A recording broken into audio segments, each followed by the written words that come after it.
امام مالک رحمۃ اللہ علیہ کا ارشاد ہے لیس العلم بکثرت الروایت انما هو نور یضعه اللہ فی القلب۔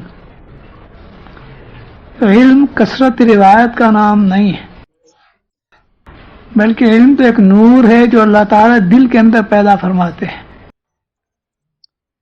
آج کل ہم لوگوں نے یہ سمجھ لیا ہے کہ جس قدر کسی شخص کا مطالعہ وسیع ہوگا، جس قدر روایات اس کے نظروں کے سامنے زیادہ ہوں گی، اسی قدر وہ بڑا عالم ہے۔ اس کی تردید ہے اس میں مقولے میں کہ علم کثرت روایت کا نام نہیں۔ بہت سے لوگ ایسے ہیں کہ آج بھی ان کو احادیث بہت یاد ہیں، قرآن بھی یاد ہے، مگر وہ ایمان نہیں لائے اس پہ۔ اس علم سے ان کو کیا فائدہ پہنچا؟ ایک یہودی نے کتاب لکھی حضرت عبداللہ ابن مسعود کے فقہ پر، اور اس میں روایات احادیث کی جمع کی، حوالے کے ساتھ جمع کی ہے۔ دیکھ کر معلوم ہوتا ہے کہ بہت بڑا عالم ہے، لیکن سوال ایک جی کے اندر کھٹکتا ہے کہ اس یہودی کو عبداللہ ابن مسعود کے فقہ سے کیا مناسبت ہے، کیا نسبت ہے، کیوں لکھ رہا ہے وہ؟ روایات صحیح بھی ہیں، اس میں حوالے کے ساتھ ہیں، جس کو دیکھ کر معلوم ہوتا ہے کہ بہت دیانتدار آدمی ہے، بہت صحیح کتاب لکھی ہے۔ مثلا حضرت عبداللہ ابن مسعود رضی اللہ عنہ کے متعلق ایک مقولہ ایک صحابی کا کہ یہ اور ان کی والدہ حضور اکرم صلی اللہ علیہ وسلم کے مکان میں اس کثرت سے آتے جاتے تھے کہ ہم ان کو اہل بیت میں سے سمجھتے تھے۔ حضور نے ان کے لیے فرمایا کہ جب دروازہ پر پردہ لٹکا ہوا نہ ہو تو تم کو میرے پاس اندر آنے کے لیے اجازت کی ضرورت نہیں، بلا اجازت چلے آؤ۔ حضرت حذیفہ ابن الیمان رضی اللہ عنہ سے کسی نے پوچھا کہ حضور صلی اللہ علیہ وسلم دن بھر کیا کام کیا کرتے تھے؟ تو انہوں نے کہا کہ تم صبح اٹھو، آ جاؤ عبداللہ ابن مسعود کے پاس، ان کو دیکھتے رہو، جس طرح وہ وضو کرتے ہیں سمجھ لو کہ حضور اس طرح وضو کرتے تھے، جس طرح وہ نماز پڑھتے ہیں، نماز میں قیام، قرات اور رکوع سجود کرتے ہیں، سمجھ لو کہ حضور صلی اللہ علیہ وسلم اسی طرح سے کرتے ہیں۔ جس طرح وہ بیٹھتے ہیں، چلتے ہیں، سلام کرتے ہیں، سلام کا جواب دیتے ہیں، کوئی مسئلہ پوچھتا ہے تو جب وہ مسئلہ بتاتے ہیں، سمجھ لو کہ اس طرح سے کیا کرتے تھے۔ تو گویا کہ حضرت عبداللہ ابن مسعود رضی اللہ عنہ نے حضور صلی اللہ علیہ وسلم کے رنگ میں اپنے آپ کو ڈھال لیا، کل چیزیں وہ اپنا لی جو حضور کی طبیعت ثانیہ تھیں، وہ انہوں نے بھی اختیار فرما لیا۔ یہ سب چیزیں تعریف کے لکھ رہا ہے وہ یہودی۔ یہ حضور صلی اللہ علیہ وسلم کا ارشاد ہے کہ جس مسئلے سے عبداللہ ابن مسعود راضی اس سے میں راضی۔ اتنا بڑا سرٹیفکیٹ مل گیا ہے تو زبردست سند ہے کہ عبداللہ ابن مسعود کا بتایا مسئلہ صحیح اور معتبر ہے۔ یہ سارے لکھنے کے بعد ایک چیز لکھتا ہے وہ یہودی اپنی کتاب میں، یہ سارے فضائل ان کے ایسے ایسے موجود، مگر حدیثیں گھڑتے خوب تھے۔ صرف اس فقرے کے واسطے اس نے ساری کتاب لکھی ہے کہ پڑھنے والے اس کی اچھی اچھی چیزوں کو دیکھ کر متاثر ہوں گے، سمجھیں گے کہ صحیح باتیں لکھی ہے، حوالے کے ساتھ لکھی ہے، صحیح ہیں، ساری صحیح ہیں۔ بس یہ فقرہ ہے، گھڑتے خوب تھے، یعنی ان کی بیان کردہ روایات موضوعات ہیں، گھڑی ہوئی ہے، اس کا مقصد اس سے حاصل ہے۔ تو اتنی کثیر روایات اس کے پاس موجود، اس کے باوجود اس کو عالم کہنا غلط ہے، وہ عالم نہیں۔ حدیث کی خدمت بھی بہت سو نے کی ہے اور اب بھی کر رہے ہیں، حالانکہ وہ ایمان نہیں لائے۔ ایک شخص کے پاس روایات بہت ہیں مگر وہ عمل نہیں کرتا، مسائل سے واقف نہیں ہے، اس کا ایمان اور یقین پر نہیں ہے، یہ علم تو اس کے لیے وبال جان ہے، وبال جان ہے یہ علم اس کے واسطے۔ حضرت مانوتوی رحمۃ اللہ علیہ سے کسی نے پوچھا کہ آپ کے شیخ حضرت حاجی امداد اللہ صاحب عالم تھے؟ تو نے جواب دیا عالم تھے نہیں بلکہ عالم ہیں۔ عالم ہیں؟ کہا کہ وہ عالم گر ہیں، عالم گر ہیں، حالانکہ باضابطہ مدرسے میں داخل ہو کر پورا نصاب نہیں پڑھا حضرت حاجی صاحب نے، 1/4 مشکات پڑھی، جس طرح سے بھی پڑھی، باقی کتابیں نہیں پڑھی. ایک مرتبہ اپنے مسجد میں بیٹھے اور فرمایا کہ ہر چیز کے 3 درجے ہوتے ہیں، ایک لا بشرط شے، ایک بشرط لا شے، ایک بشرط شے. کسی نے پوچھا حضرت یہ منطق کے الفاظ آپ نے کہاں سے سن لیے؟ فرمایا جس طرح معانی کا القاء ہوتا ہے قلوب میں، الفاظ کا بھی القاء ہوتا ہے. حضرت نانوتوی نے سمجھایا اور فرمایا کہ میں حاجی صاحب کا معتقد ان کے علم ہی کی وجہ سے ہوا، حالانکہ باقاعدہ علماء میں ان کا شمار نہیں ہے. ہاں علماء کے شیخ تھے، شیخ العلماء تھے، خود عالم نہیں تھے. جس کو آج کل اصطلاح میں عالم کہا جاتا ہے وہ بات نہیں تھی، مگر تھے. فرمایا دیکھو ایک وہ شخص ہے جس کی نظر کمزور ہے، وہ ساری دنیا میں پھرا، بے شمار آدمیوں کو دیکھا، بے شمار درختوں کو دیکھا، جانوروں کو دیکھا، مکانات کو دیکھا، مگر نگاہ کمزور ہونے کی وجہ سے جس کو دیکھا نامکمل دیکھا.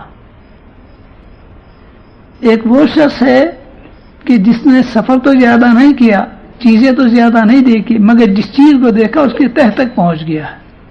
تم بتاؤ بصیر کسے کہیں گے؟ بس یہی بات ہے. حضرت حاجی صاحب نے مطالعہ زیادہ نہیں کیا، لیکن جس چیز کو دیکھا خوب سمجھ کر دیکھا. حضرت نانوتوی نے پوچھا حضرت حاجی صاحب سے کہ میں ملازمت چھوڑ دوں کیا؟ بظاہر توکل کے خلاف ہے. بہت مختصر جواب دیا حاجی صاحب نے کہ جب پوچھنے کی ضرورت پیش نہ آئے تب چھوڑ دینا. پوچھنا دلیل ہے تردد کی، تذبذب کی. تردد و تذبذب دلیل ہے عدم اعتماد کی. جس چیز پر پورا اعتماد ہوتا ہے اس میں کوئی تذبذب نہیں ہوتا، اس میں سوال نہیں کیا جاتا. سوال کیا جاتا ہے ایسی چیز میں جس میں تذبذب ہو. بہت بڑا باب کھول دیا اسے ایک جواب میں انہوں نے. یہی حالت ہے نکابر کا، بڑا باب کھول دیتے تھے کہ ایک مسئلے پر. تو یہ علم، اس کی روایات، سندات غیر مسلموں کے پاس بھی موجود ہیں، مگر کیا ان کو عالم کہا جائے گا؟ ہندوستان میں ایک آریہ تھا رام چندر، بڑا مناظر تھا، قرآن پاک پڑھتا تھا اور بہت صحیح پڑھتا تھا، حروف کو پورے مخارج سے ادا کرتا تھا غیر مسلم ہونے کے باوجود. اگر کوئی شخص اس کی صورت نہ دیکھے، صرف آواز سنے تو اس کو یقین کرنا دشوار ہوتا کہ کوئی غیر مسلم پڑھ رہا ہے، بلکہ معلوم ہوتا بہت بڑا اچھا قاری پڑھ رہا ہے. لیکن کیا اس کو حافظ کہیں گے، قاری کہیں گے، عالم کہیں گے؟ نہیں کہیں گے. قرآن پاک کا اس نے مطالعہ کیا اور مناظرہ کرتا تھا، مناظرے میں استدلال میں پیش کیا کرتا تھا آیات کو. معمول چھوٹے موٹے مولوی کے بس کا نہیں تھا، وہ بڑا زبردست مناظر تھا، مگر عالم نہیں تھا. عالم اسے نہیں کہتے. عالم وہ ہے جس کے قلب میں اللہ تعالیٰ نے نور پیدا فرمایا، جو حق اور باطل کو پہچانتا ہے، راجع اور مرجو کو اس نور کے ذریعے سے سمجھ جاتا ہے کہ یہ بات راجع ہے، یہ مرجو ہے. حضرت مولانا گنگوئی رحمۃ اللہ علیہ سے کسی نے پوچھا علم کے متعلق کہ آپ کے علم کی کیا شان ہے؟ میں کچھ نہیں، نماز کے مسائل میں کسی سے دریافت کرنے کی ضرورت نہیں پیش آتی. مختصر سی بات، نماز کے مسائل میں کسی سے دریافت کرنے کی ضرورت نہیں پیش آتی، ہر مسئلہ واضح ہے. مولانا خلیل احمد صاحب رحمۃ اللہ علیہ فرماتے تھے کہ حنفیہ کی ہر جزی مجھ پر آفتاب کی طرح سے روشن ہے. مسئلہ کیا ہے، اس کا ماخذ کیا ہے، اس کا معارض کیا ہے، معارض کا جواب کیا ہے، وہ سب سامنے ہے. تو دل کی گہرائی میں ایک نور پیدا ہو جانا جس سے آدمی حق اور باطل کے درمیان فرق کر لے، راجع مرجو کو دیکھ لے، اور جو منشأ علم ہے وہ سمجھ میں آ جائے، وہاں تک پہنچ جائے. یہ ہے علم. مولانا خلیل احمد صاحب نے دریافت کیا مولانا گنگوئی رحمۃ اللہ علیہ سے کہ قرآن پاک میں ہے قالوا اتخذ اللہ ولدا سبحانہ. مشرکین کہتے تھے کہ اللہ تعالیٰ نے بیٹا بنا لیا، اولاد بنا لیا، سبحانہ، حالانکہ وہ تو پاک ہے.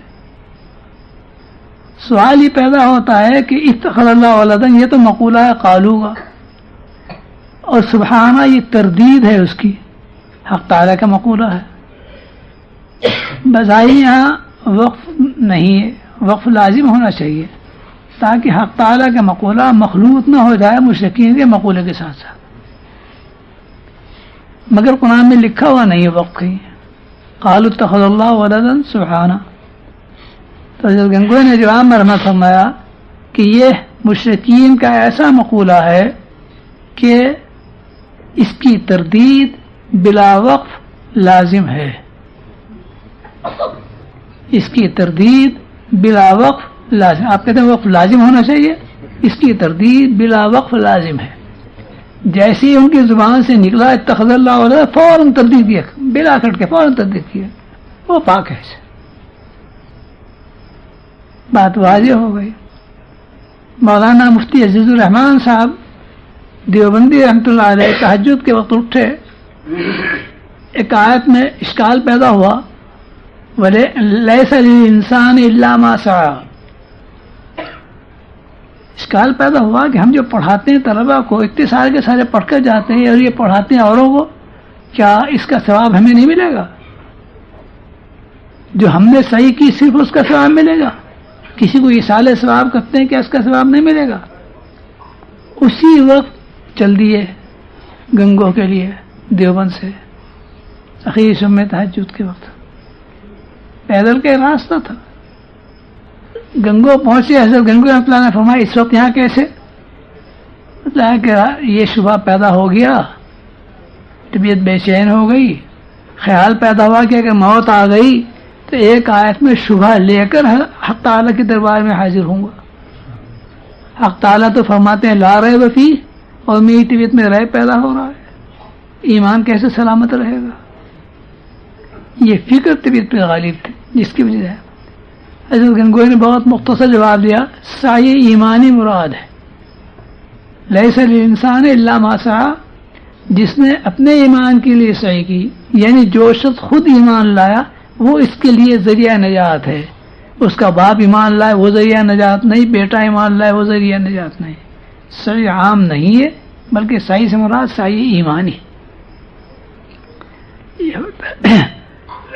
پھر یہ بھی ظاہر بات ہے کہ اصل مقصود علم نہیں، بلکہ علم کے جو ثمرات اور نتائج ہیں، عمل ہے، وہ مقصود ہے.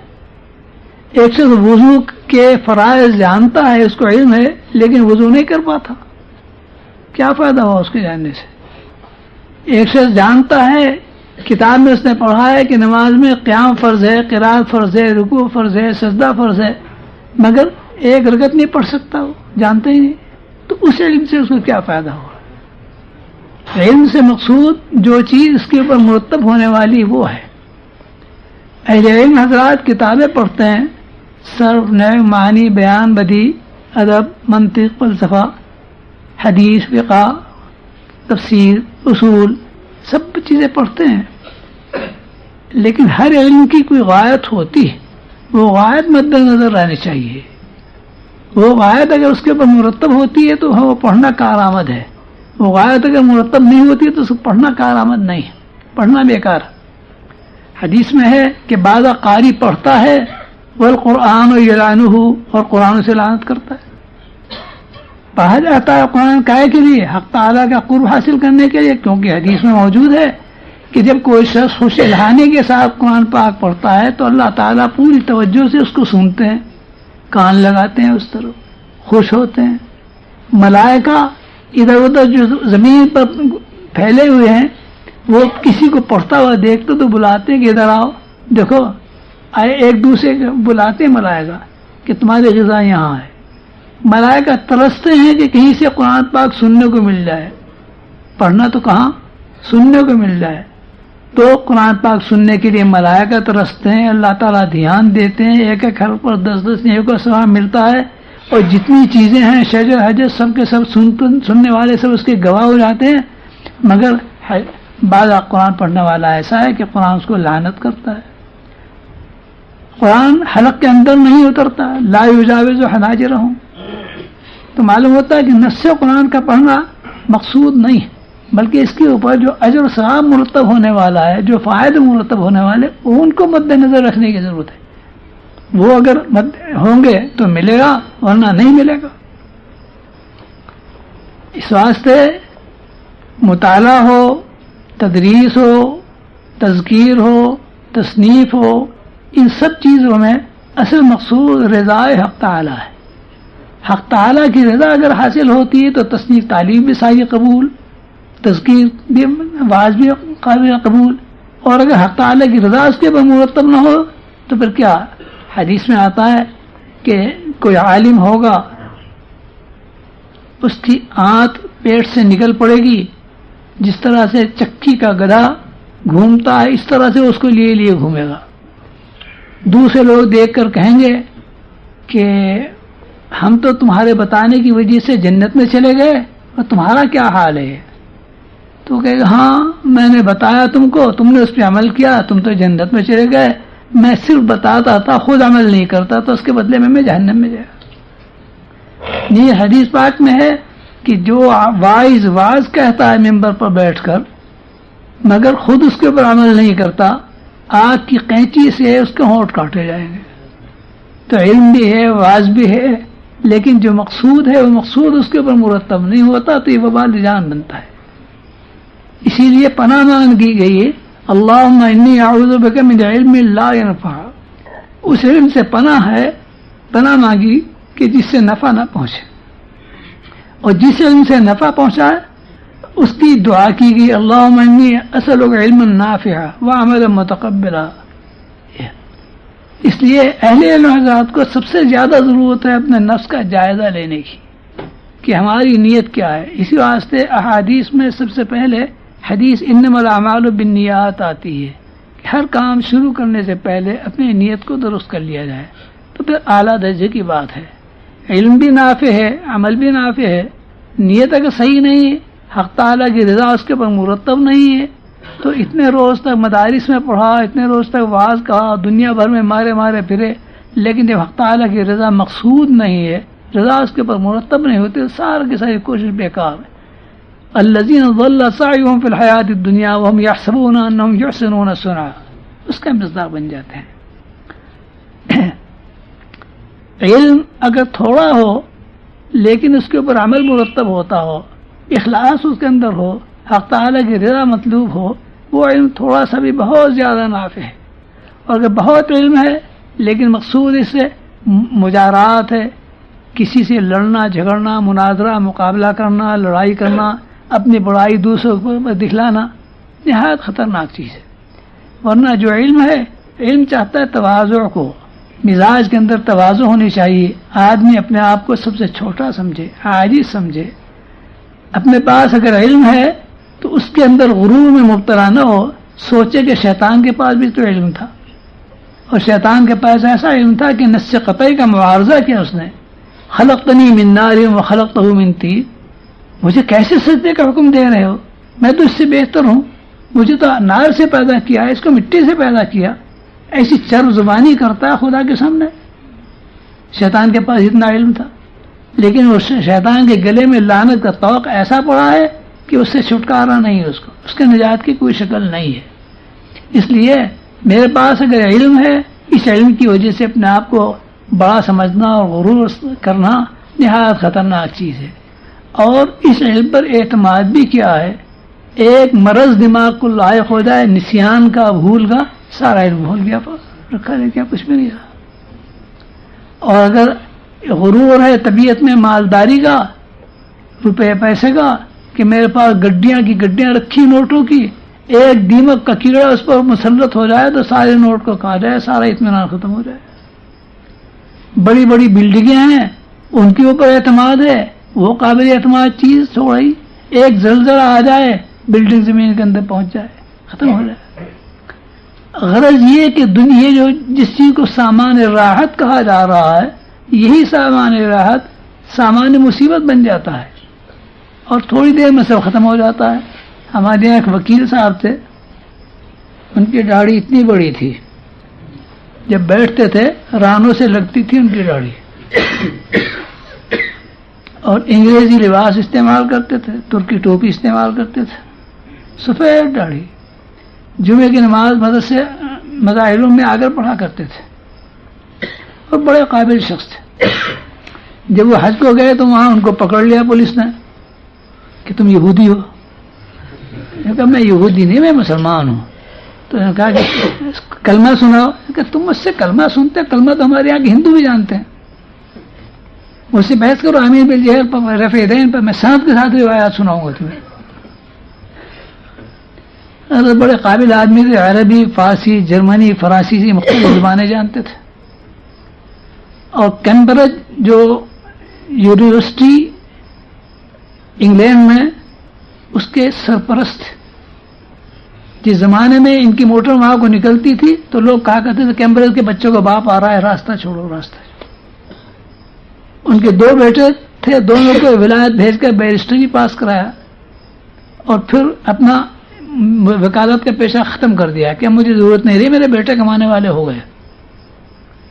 بڑا ناز تھا بیٹوں پر، ایک 6 مہینے بعد مر گیا، ایک 2 برس بعد مر گیا، رہ گئے خالی کے خالی، جس چیز پہ اعتماد تھا ختم ہو گئی، کچھ بھی نہیں رہا۔ مگر ان کا تعلق اخیر میں حضرت مولانا خلیل احمد صاحب سے ہو گیا تھا، بیعت ہو گئے تھے۔ حضرت تعریف فرماتے تھے کہ ظاہر پڑا جنٹلمین جیسا ہے لیکن قلب بہت صاف ہے ان کا، اور بس اسم ذات کا ورد رات دن رہتا تھا ان کا۔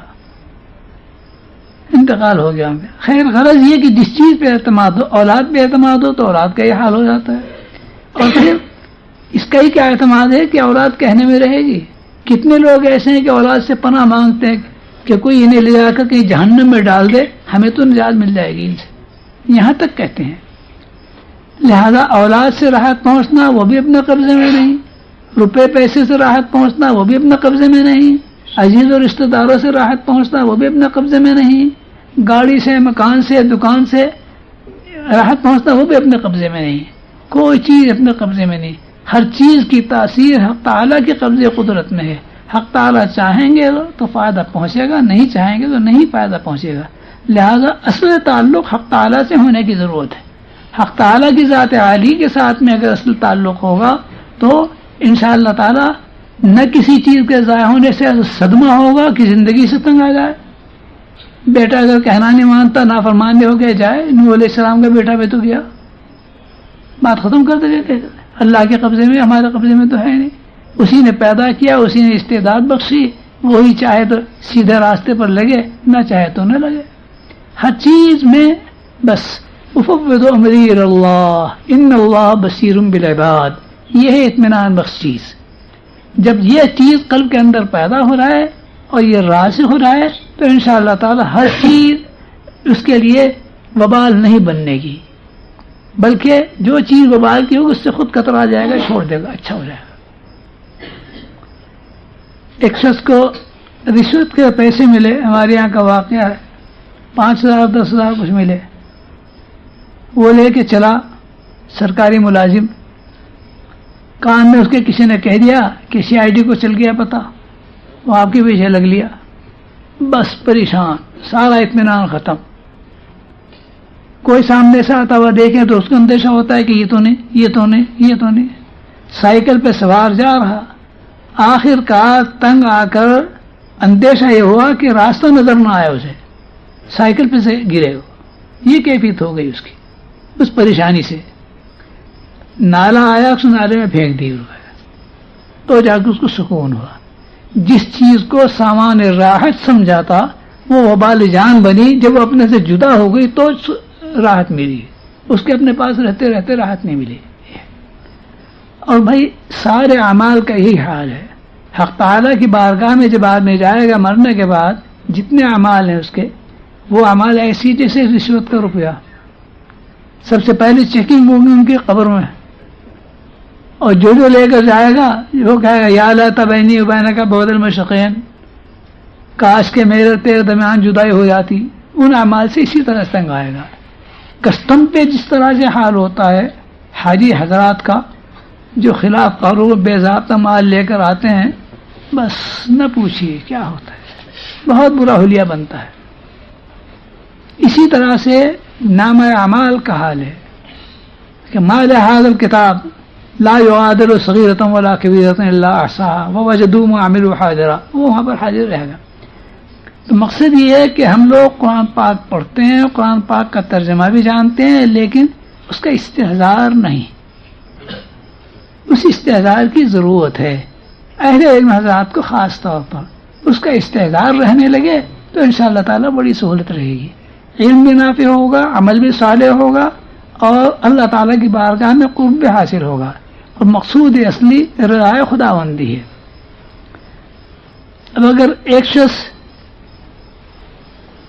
پڑھاتا ہے، حدیث پڑھاتا ہے، تفسیر پڑھاتا ہے، ٹھیک ہے، اگر اس کی نیت صحیح ہے، مقصود رضائے حق تعالی ہے، روپیہ مقصود نہیں، تنخواہ مقصود نہیں، اور اپنی قابلیت کا اظہار مقصود نہیں، اور دوسروں کے مقابلے میں اپنی بڑائی مقصود نہیں، ان سب چیزوں سے بچ بچا کر صرف رضائے حق تعالی کے لیے پڑھاتا ہے تو بہت بڑی دولت ہے، بہت بڑی نعمت ہے۔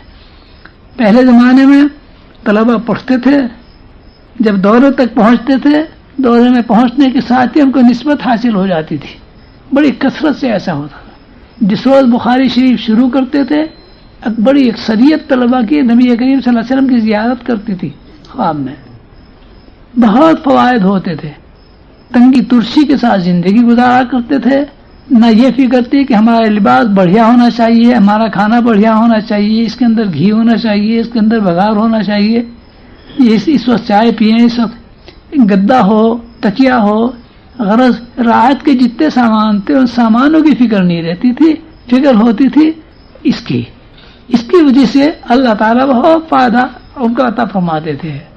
ایک ایک پھر جہاں پہنچ جاتا تھا ہزاروں کی کایا پلٹ ہو جاتی تھی اس کی برکت سے، مگر جیسے جیسے مادی چیزوں میں لگتے جا رہے ہیں اسی طرح سے اس کی برکات علم کی ختم ہوتی جا رہی ہیں۔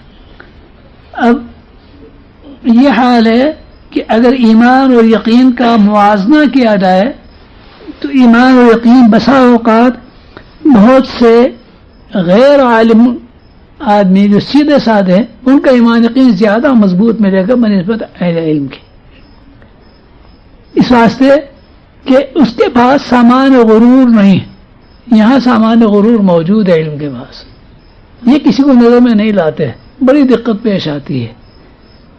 اور جو بیچارے سیدھے سادے آدمی ہیں، ایک گاؤں کا آدمی آیا بہت بوڑھا، مسئلہ پوچھنے کے لیے آیا تھا، کچھ دیر بیٹھ گیا، باتیں کرتا رہا، مجھے اس سے بہت فائدہ پہنچا، اسے تو معلوم نہیں مجھ سے کچھ فائدہ پہنچا یا نہیں پہنچا، باقی مجھے اس سے بہت فائدہ پہنچا تھا۔ گاؤں کا بے علم تھا، وہ ہر بات پہ کہتا تھا کہ دیکھو جی اللہ کا حکم ہوگا جی، بات یوں ہوئی، ورنہ تو کیسے ہو سکتی تھی، ہر بات پہ کہتا۔ میں کتنا استحضار ہے اس شخص کو کہ بغیر حکم خداوندی کے کچھ نہیں ہو سکتا۔ اس نے قصہ سنایا کہ ایک شکاری تھا، اور شکاری نے ایک ہرنی کو پکڑا، جال میں پھانس لایا، جب اپنے یہاں لے آیا تو اس ہرنی کو اللہ نے زبان دی۔ ہرنی نے شکاری سے کہا کہ بھائی شکاری دیکھے اللہ کا حکم ہوگا جو تو نے مجھے پکڑا، اس کا حکم نہ ہوتا تو تیری کیا مجال تھی جو مجھے پکڑ لیتا۔ تو جس اللہ نے تجھے قدرت دی ہے کہ مجھے پکڑ لے، اسی اللہ نے مجھے 2 بچے بھی دیے ہیں، میرے پاس 2 بچے ہیں، جب تک وہ چھوٹے ہیں اس وقت تک ان کا دودھ پلانا میرے ذمے کیا، تو ابھی تو مجھے ذبح کر نہیں رہا، لہذا تو مجھے کھول دے، میں جاتی ہوں اور اپنے بچوں کو دودھ پلاتی ہوں، اور جو ذمہ داری میری ہے میری حیات تک ہے، بس میں اپنی ذمہ داری پوری کر کے آ جاؤں گی، جب ذبح کر دے گا تو میری ذمہ داری ختم ہو جائے گی۔ تو ہر بات پہ یہ کہتا تھا کہ اللہ کا حکم ہوگا جو یہ بات ہوئی، ورنہ تو کیسے ہو سکتی تھی۔ اتنا یقین، اتنا استحضار اس کا، اور بھی بعض آدمیوں کو دیکھا بہت استحضار۔ غرض خداوند تعالیٰ کے تصور و دھیان سے کبھی غافل نہ رہے، اور یہ سوچیں کہ جو کچھ ہوتا ہے اس کے کرنے سے ہوتا ہے۔ اس دنیا میں جو اسباب ہیں یہ اسباب بھی ایسے ہیں کہ یہ لازم نہیں کہ اس اسباب پر نتیجہ یقیناً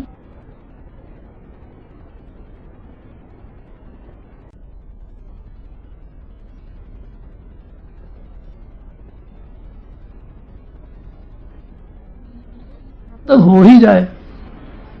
کھیتی کرتے ہیں، رات دن دیکھتے ہیں کھیتی کی، غلہ تیار ہوا اور بڑی اسکیمیں بنا رکھی کہ اسی غلے کو بیچ کر لڑکی کی شادی کریں گے، اتنا اتنا جہیز دیں گے، لڑکے کی شادی کریں گے، اتنی بڑی بارات بلائیں گے، یہ ہوگا وہ ہوگا، وہاں کا معاملہ ہے، وہاں آگ لگ گئی غلے میں، سارا غلہ جل گیا، ساری اسکیمیں ختم ہو گئی۔ 4 سال مولانا صدیق صاحب کے ہتھورا میں بھی ایسا ہوا، غلہ تیار ہو گیا، آگ لگ گئی، بجلی کا کوئی تار ٹوٹ کر اس میں گرا جس سے سب جل کے ختم ہو گیا، ساری اسکیمیں رکھی رہ گئی۔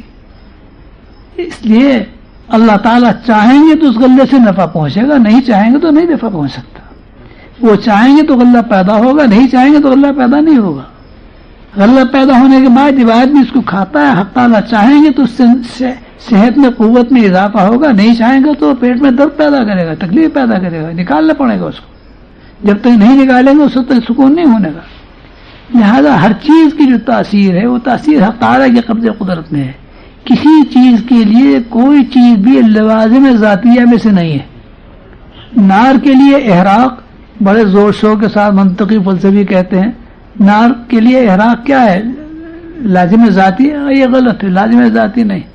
اگر لازم ذاتی ہوتا تو نار ہر چیز کو جلا دیتی، راکھ کو بھی جلا دیتی، راکھ کو تو نہیں جلاتی۔ ابراہیم علیہ السلام کو نہیں جلایا اس نے، ساری نار تھی مگر نہیں جلایا، اس واسطے کہ نار کی جو خاصیت جس کے قبضے میں، اس نے خاصیت سلب کر لی۔ قلنا یا نار کونی بردم وسلام علی ابراہیم۔ پانی ہے، پانی سے پیاس بجھتی ہے، یہ بھی اس کے لوازم ذاتیہ میں سے نہیں۔ استسقاء کی بیماری ہو جاتی ہے، پانی پیتا رہتا آدمی، نہیں بجھتی پیاس۔ ہر چیز میں یہی ہے۔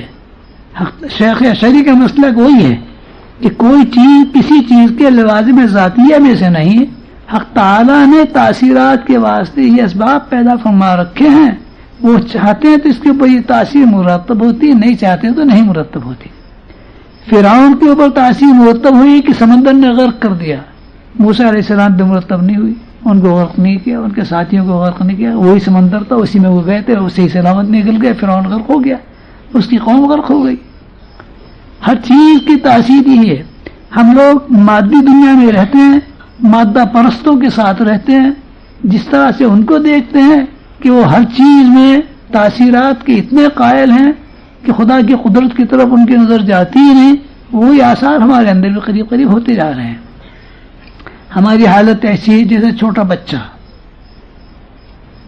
دودھ پیتا ہے، شیشے میں دودھ اس کے منہ میں دے رکھا ہے، وہ پی رہا ہے، اس کی بھوک ختم نہیں ہوئی کہ دودھ ختم ہو گیا، اب وہ پریشان ہوتا ہے، ادھر دیکھتا ہے، ادھر ماں آتی ہے شیشے میں اور دودھ دیتی تو پھر پی لیتا۔ بچہ ابتداً سمجھتا ہے کہ میرا مربی یہ شیشی ہے، یہ ہے میرا رب، یہ میری تربیت کرنے والا، یہ میرا رازق، یہ مجھے روزی دیتا ہے۔ اور پھر ایک وقت ایسا آتا ہے کہ بچہ دیکھتا ہے کہ شیشی خالی، کہ ہو اس کے اندر پیدا نہیں ہو تو اس کے اندر تو کہیں سے آتا ہے، ماں کسی پتیلی میں سے اس میں ڈالتی ہے، بچے نے دیکھ لیا پتیلی کو تو کہتا اچھا اصل مرکز وہ ہے، دودھ کا مخزن وہ ہے، وہاں سے پیدا ہوتا ہے۔ تو رزاق کا ہوا شیشی نہیں بلکہ وہ پتیلی ہے۔ اب وہ بڑا ہو گیا، کچھ چلنے پھرنے بھی لگا، جس جگہ پر پتیلی رکھی ہوتی ہے وہاں جا کے دیکھتا ہے، کسی وقت دیکھتا ہے تو پتیلی بھی خالی، ارے اس میں بھی نہیں پیدا ہوتا تو کہیں اور سے پیدا ہوتا ہے۔ تو آگے بڑھتا ہے تو معلوم آتا ہے کہ وہ دکان سے آتا ہے، دکان پہ جاتا ہے، اس کے یہاں بالٹی بھری ہوئی رکھی بڑی دودھ کی، اچھا یہ ہے رزاق، یہاں سے رزق ملتا ہے۔ پھر کوئی وقت ایسا بھی آتا ہے، دیکھتا ہے کہ بالٹی بھی خالی ہے، پھر کیا ہوا یہ کہاں سے آیا؟ دیکھتا ہے وہ گاؤں والا دودھ لاتا ہے، اس کے یہاں سے آتا ہے، حتیٰ کہ جا کے دیکھ بھی دے لیا کہ یہ گائے ہے، اس گائے کے تھنوں میں سے دودھ نکلتا ہے کہ یہ ہے رزق کا مخزن، مرجع یہ ہے۔ کبھی ایسا بھی ہوتا ہے کہ گائے دودھ نہیں دیتی، وہاں بھی نہیں، یہ کیا بات ہے؟ گائے کو گھاس دیا جاتا ہے، کھلی دی جاتی ہے، بنورا دیا جاتا ہے، اچھا عمدہ دودھ دیتی ہے، معمولی گھاس دیا جاتا ہے تو معمولی دودھ دیتی ہے، کبھی کبھی نہیں دیتی، گوبر ہی نکلتا ہے۔ عورت کبھی کبھی جا کر بڑے ہو کر خداوند تعالیٰ تک پہنچتا ہے کہ بنولا پیدا کرنے والا بھی وہی ہے، گھاس پیدا کرنے والا بھی وہی ہے، پانی پیدا کرنے والا بھی وہی ہے، گائے کے پیدا کرنے والا بھی وہی، روزی دینے والا بھی وہ سب، یہ سب پردے ہیں معمولی معمولی، ان کی حیثیت کچھ زیادہ اونچی نہیں ہے. تو ہم کہنے کو تو بڑے سمجھدار اور علماء اور عقلاء ہیں، لیکن ہمارا حال بالکل اس بچے جیسا ہے جو بچہ اس طرح سے دودھ کو دیکھتا ہے. یہی حال ہے ہر چیز کی تاثیر کا، کہ جو تاثیر بھی ہمارے سامنے جس طرح سے ہے اس کا یہی حال ہوتا ہے. اس واسطے ضرورت ہے یقین و ایمان کے پختہ کرنے کی. حق تعالیٰ کی قدرت کاملہ پر یقین ہو، اور یہ یقین ہو کہ ہمیں مرنے کے بعد وہیں جانا ہے.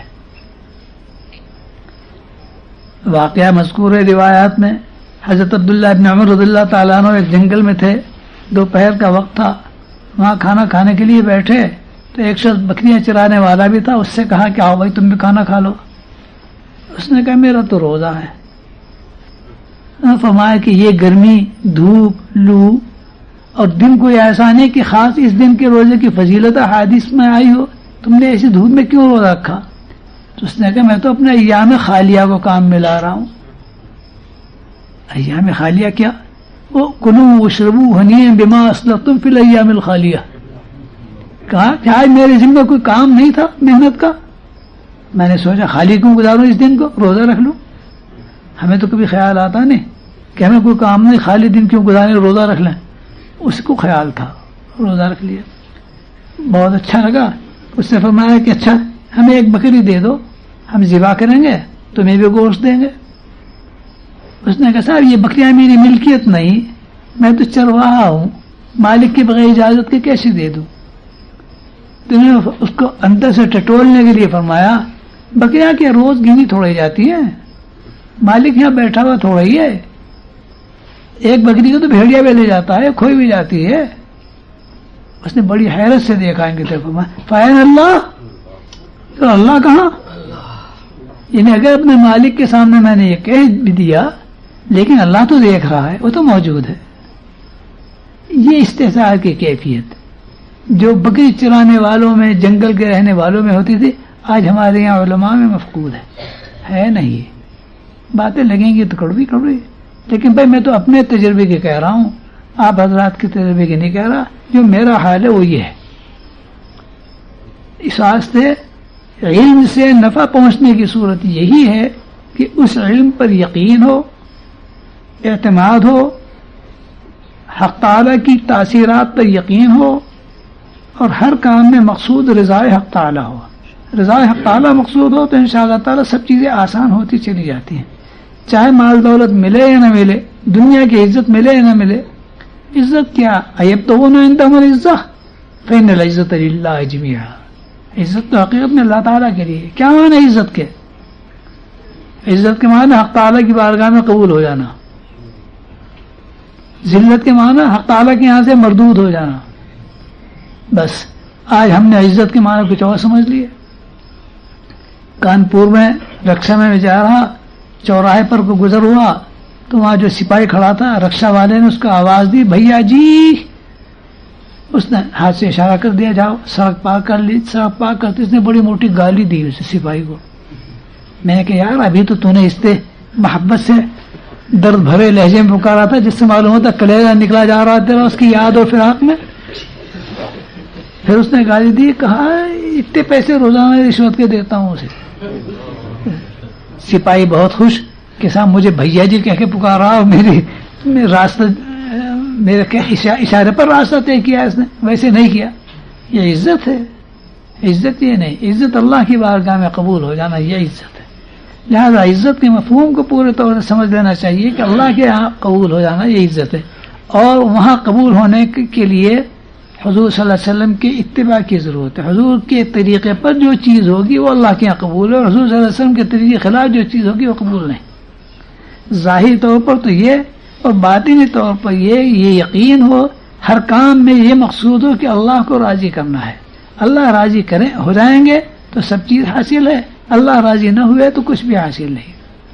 حضرت امام شافعی رحمۃ اللہ علیہ کو کسی نے خواب میں دیکھا، پوچھا آپ کے ساتھ کیا معاملہ کیا گیا؟ بتلایا کہ عرش کی داہنی جانب مجھے بٹھا کر سونے کی کرسی پر سچے موتی مجھ پر نثار کیے گئے. امام محمد رحمۃ اللہ علیہ سے پوچھا خواب میں کہ آپ کی وفات کیسی ہوئی؟ کہنے کیا کہوں، باب المکاتب کا ایک مسئلہ سوچ رہا تھا، مجھے پتہ ہی نہ چلا، جان نکل بھی گئی. پوچھا وہاں کیا معاملہ ہوا؟ کہ میرے کندھے پہ ہاتھ رکھ کر میرے کان میں کہا گیا کہ اگر تمہیں عذاب دینا مقصود ہوتا تو اپنا علم تمہارے سینے میں نہ رکھتے. پوچھے امام ابو یوسف کہاں ہے؟ کہا تو مجھ سے اوپر ہے. کہ امام حنیفہ کا فوق الفوق، وہ تو ان سے بھی اوپر ہے. جن حضرات علماء نے حق تعالیٰ کی رضا کو مقصود رکھا اور اس استحضار کے ساتھ میں کام کیا، اللہ نے ان کے درجات بھی بہت بلند فرمایا. سیوطی رحمۃ اللہ نے لکھا ہے شرح صدور میں کہ ایک جگہ پر قبر کھودی جا رہی تھی، وہاں ایک پتھر نکلا، اس پتھر کو اٹھایا، اس کے نیچے کوئی اور قبر تھی. پتھر کو اٹھایا، دیکھا اس میں ایک صاحب بیٹھے ہوئے ہیں اور قرآن شریف سنہرے حرفوں کا لکھا ہوا اپنے ان کے ہاتھ میں تلاوت کر رہے ہیں. پتھر کے اٹھنے سے جو روشنی پہنچی تو اس نے اوپر منہ اٹھا کے کہا کیا قیامت آ گئی؟ تو اوپر والوں نے کہا ابھی نہیں آئے. کہا چلتے ہیں پتھر ڈھر دو رحمک اللہ. پتھر ڈھر دے وہ تلاوت میں مشہور ہو گئے. یزید ابن ہارون محدث ہیں بڑے، ان کے انتقال کے بعد فرشتے ان سے پوچھتے ہیں من ربک ما دینک؟ تو انہوں نے دیکھو 60 برس تک میں نے زمین کے اوپر رہتے ہوئے مخلوق کو یہی تعلیم دی ہے کہ فرشتے قبر میں یہ سوال کریں گے تو یہ جواب دینا، آج تم مجھ سے پوچھنے آئے ہو. ثابت بنانی جلیل قدر تابعی ہیں، ان کا انتقال ہوا، ان کو قبر میں رکھا گیا. لحد میں اینٹ رکھی جا رہی تھی، ایک اینٹ اندر گر پڑی، اس کو اٹھانے کے لیے جو آدمی جھکا دیکھا وہ تو نماز کی نیت باندھ لی انہوں نے ہوئی. ڈر کے گھبرا گئے، آ کر ان کی صاحبزادی سے پوچھا کہ تمہارے ابا کیا دعا کرتے تھے؟ کہ یہ دعا کیا کرتے تھے کہ اللہ اگر تو قبر میں کسی کو نماز پڑھنے کی اجازت دیتا ہو تو مجھے ضرور اجازت دے دینا، میرا گزارا بغیر نماز کے نہیں ہوگا. بس ان کو اجازت مل گئی، انہوں نے نیت باندھ لی. اب جب تک وہ سلام نہ پھیرے تو فرشتے تھوڑے ہی سوال کریں گے، نماز پڑھتے ہوئے سے تھوڑے سوال کیا کرتے ہیں. اور قیامت سے پہلے وہ سلام پھیرنے سے رہے، وہ نہیں پھیرنے کے سلام. سو اللہ تعالیٰ عجیب لطف سے نوازتے ہیں اپنے بندوں کو. بات وہی گر کی کہ مقصود حق تعالیٰ کی رضا ہو، اپنی نفس کی خواہشیں مقصود نہ ہوں اور استحضار کے ساتھ ہو. اعمال میں جو جان آتی ہے، اعمال صالحہ میں وہ احتساب سے آتی ہے. ایمان و احتساباً، ایمان کے معنی جانتی، احتساب کے معنی خاص اس عمل کی جو فضیلت ہے.